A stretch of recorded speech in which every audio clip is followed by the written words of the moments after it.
Hi guys. അപ്പോൾ ഇന്നായിരുന്നു ആ ദിവസം, മാർച്ച് 27. നമ്മുടെ ലാലേട്ടൻ്റെ പൃഥ്വിരാജേട്ടൻ്റെ എമ്പുരാൻ അഥവാ L2. അപ്പോൾ L2 എന്ന് പറയുന്ന ഈ പടം കണ്ട് ഞങ്ങളിപ്പോൾ രാവിലെ ഫസ്റ്റ് മോർണിംഗ് ഫാൻ ഷോ കണ്ട് ഇറങ്ങി വരുന്ന വഴിയാണ്. അപ്പോൾ വന്നിട്ട് ഇതിപ്പോൾ വീട്ടിലെത്തി ഞാനൊന്ന് സെറ്റ് ആവാൻ വേണ്ടിയിട്ടൊന്ന് വെയിറ്റ് ചെയ്തതാണ്. അപ്പോൾ അതാ വീഡിയോയിലേക്ക് നമുക്ക് സ്വാഗതം. പടത്തിനെ കുറിച്ചിട്ട് എനിക്ക് പറയാനുള്ള കാര്യമാണ് ഞാൻ കണ്ട എൻ്റെ മൈൻഡിൽ എനിക്ക് തോന്നിയ കാര്യങ്ങൾ മാത്രമേ ഞാൻ നിങ്ങളോട് ഷെയർ ചെയ്യുന്നുള്ളൂ. അപ്പോൾ ഈ പടം എന്താണെന്ന് വെച്ച് കഴിഞ്ഞാൽ ബേസിക്കലി ഈ പടം ലൂസിഫറിൽ നിന്നും ആ ഒരു L മാത്രമേ ഈ പടത്തിൽ എടുത്തിട്ടുള്ളൂ. ലൂസിഫറിൻ്റെ ആ ഒരു L. കാരണം അങ്ങനെ പറയാൻ കാരണമുണ്ട്. കാരണം പടം എല്ലാവർക്കും നിങ്ങൾ പോയി കണ്ടിട്ട് നിങ്ങളുടെ അഭിപ്രായം നിങ്ങൾക്ക് എടുക്കാം. പക്ഷെ ഞാനിതിൽ സ്പോയിലറായിട്ട് ഒന്നും പറയുന്നില്ല. എനിക്ക് ഇപ്പോൾ ലൂസിഫറിൻ്റെ ഒരു രണ്ടാം ഭാഗം എന്നുള്ള രീതിയിൽ നിങ്ങൾ ഈ പടത്തിന് ആരും പോയി കാണരുത്. കാരണം ഇത് ലൂസിഫറിൻ്റെ രണ്ടാം ഭാഗമല്ല. ഫസ്റ്റ് ഓഫ് ഓൾ അങ്ങനെയല്ല എന്നല്ല ഞാൻ പറയുന്നത്. കാരണം ആ ഒരു ഫീൽഡിൽ പോയിട്ട് കാണാനുള്ള ഒരു പടമല്ല ഇത്. ഇത് വേറൊരു വേൾഡാണ്. ഇത് ഒരു വലിയ അതായത് ഇപ്പോൾ നമുക്കങ്ങനെ പറഞ്ഞ് ഒതുക്കാൻ പറ്റുന്ന രീതിയിലുള്ളൊരു ഇതല്ല. ഇത് വലിയൊരു സംഭവമാണ് ഈ പടം. അപ്പോൾ പടം എങ്ങനെ ഉണ്ടായിരുന്നു എന്ന് ചോദിച്ചു കഴിഞ്ഞാൽ വളരെയധികം അടിപൊളിയായിരുന്നു പടം. അതിൽ making, camera department, music, background, BGM, അങ്ങനെ എന്തൊക്കെ ഉണ്ടോ എല്ലാം അടിപൊളി. നമ്മുടെ ലാലേട്ടനെ നമ്മളെങ്ങനെയൊക്കെ കാണാനാണ് ആഗ്രഹിക്കുന്നത് പറഞ്ഞു കഴിഞ്ഞാൽ നോക്കിയാൽ നിങ്ങൾക്ക് കാണാൻ പറ്റുന്നുണ്ടോ എന്നറിയില്ല.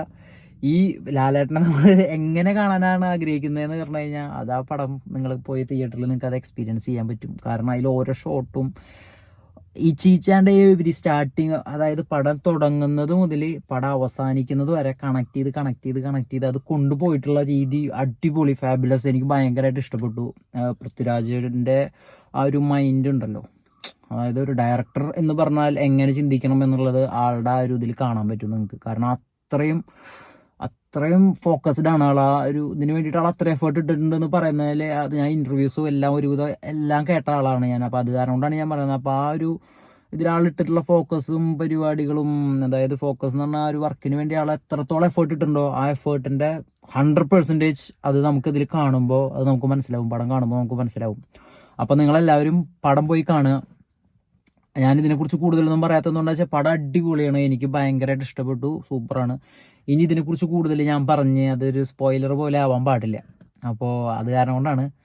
പിന്നെ വെയിറ്റിംഗ് ഫോർ L3 കാരണം അതൊരു എന്താ പറയുക, പടം ഒരു നമ്മുടെ കേരളത്തിലെ ആൾക്കാർക്ക് വേണ്ടിയിട്ട് മാത്രമായിട്ട് എടുത്തിട്ടുള്ളൊരു പടമല്ല അത്. അതെനിക്ക് മനസ്സിലായി. കാരണം ഇതിലെ ബാക്ക്ഗ്രൗണ്ട് സ്കോർ ആണെങ്കിലും അങ്ങനെ പല പല കാര്യങ്ങളിലും പടം കുറച്ചും കൂടി നമ്മളൊരു ഹിന്ദി പടം, അങ്ങനത്തെ ഒരു ഹിന്ദി പടത്തിന് പോയ പോലത്തെ ഒരു ഫീൽ കിട്ടും. കാരണം കൂടുതലും അതിൽ ഹിന്ദി ആയിട്ട് ബേസ് ചെയ്തിട്ടുള്ള ഹിന്ദിയാണ് കൂടുതലും സംസാരിക്കുന്ന പടത്തിൽ. മലയാളം വളരെ കുറവാണ്. കുറച്ച് അതായത് ഒരു പടത്തിൻ്റെ ഒരു 60% പടത്തിൽ ഹിന്ദിയാണ് കൂടുതലുള്ളത്. അത് ബാക്ക്ഗ്രൗണ്ട് സ്കോർ വരെ ഹിന്ദിയിലാണ് പ്ലേസ് ചെയ്തിട്ടുള്ളത്. രാജുവേട്ടൻ ബ്രില്യൻസ് എന്നാണ് എനിക്ക് തോന്നിയിട്ടുള്ളത്. കാരണം നമ്മളെ ഓഡിയൻസ് എന്തായാലും ഈ പടത്തിനെ ഒരിക്കലും ബാഡ് പറയാൻ പറ്റില്ല. കാരണം അത്രയും നന്നായിട്ട് എടുത്തു വെച്ചേക്കുന്നത്. അപ്പോൾ ഈ പടം ഒരു അത്രയും കൂടുതൽ ആൾക്കാരിലേക്ക് എത്തണം എന്ന് വെച്ചാൽ കൂടുതൽ ഇനിയിപ്പം ഇന്ത്യയിൽ കൂടുതൽ ആൾക്കാർക്ക് എല്ലാവർക്കും മനസ്സിലാവുന്ന ഒരു ലാംഗ്വേജ് ഹിന്ദി ആയതുകൊണ്ടായിരിക്കാം പടത്തിൽ കൂടുതൽ ഹിന്ദി ബേസ് ചെയ്തിട്ടാണ്. BGM ആയാലും അത് നിങ്ങൾ പടം കാണുമ്പോൾ നിങ്ങൾക്ക് മനസ്സിലാവും. അപ്പോൾ കൂടുതലായിട്ടൊന്നും പറയുന്നില്ല. പടം ഇതിനെക്കുറിച്ച് എനിക്ക് രോമാഞ്ചം എന്ന് പറഞ്ഞു കഴിഞ്ഞാൽ അങ്ങേത്തല രോമാഞ്ചമായിരുന്നു പടം കണ്ടുകൊണ്ടിരിക്കുമ്പോൾ. നിങ്ങൾക്കും വരും അത്. കാരണം നിങ്ങളത് മോഹൻലാലിനെ നിങ്ങൾ കാണാനായിട്ടാണ് പോണേ വെച്ചെങ്കിൽ നിങ്ങളെല്ലാവർക്കും ഭയങ്കരമായിട്ട് ഇഷ്ടപ്പെടും ഈ പടം. കാരണം ലാലേട്ടൻ്റെ ആ ഒരു സ്വാഗും, ലാലേട്ടൻ ഒന്ന് ഇങ്ങനെ നാക്കുന്നത് കണ്ടാൽ തന്നെ നമുക്കൊക്കെ രോമാഞ്ചം വരും. കാരണം അമ്മാതിരി സീന. പിന്നെ മഞ്ജു വാര്യർ, ടോവിനോ, ഇവരെല്ലാവരും അടിപൊളിയായിട്ടാണ് പടത്തിൽ ഉണ്ടായിരുന്നത്. എല്ലാവരും വളരെയധികം അവരെ 100% എല്ലാവരും കൊടുത്തിട്ടുണ്ട് പടത്തിൽ. അത് ഇനിയിപ്പോൾ ഞാനിനി കൂടുതൽ പറയുന്നില്ല. ഓക്കെ, നിങ്ങൾ പോയി തിയേറ്ററിൽ പോയിട്ട് പടം കാണാൻ മിസ് ചെയ്യരുത്. മാക്സിമം മിസ് ചെയ്യാണ്ട് പടം വേറെ ആൾക്കാരുടെ അഭിപ്രായങ്ങൾ കാണാതെ പടം പോയി കാണുക.